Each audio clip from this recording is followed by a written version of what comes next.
To search through the Skillman Network roster database, click on the roster database button located below the map. This will open a new tab in your browser with some search fields and a table just below.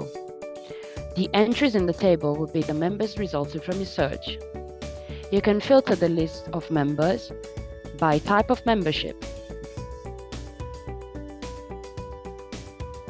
by profile type, personal, private or public organization,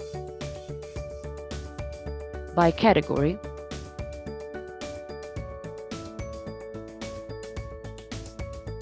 by role in the Skillman network,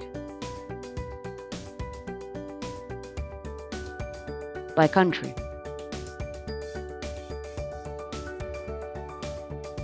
The entries in the table will be the members resulting from your search.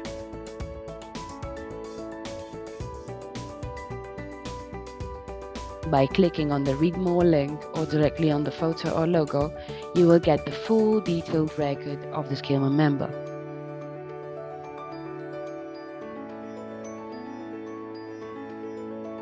Going back to the roster database page, by clicking on the relevant button under search fields, you can get the list of Skillman members' profiles associated with your Moodle account.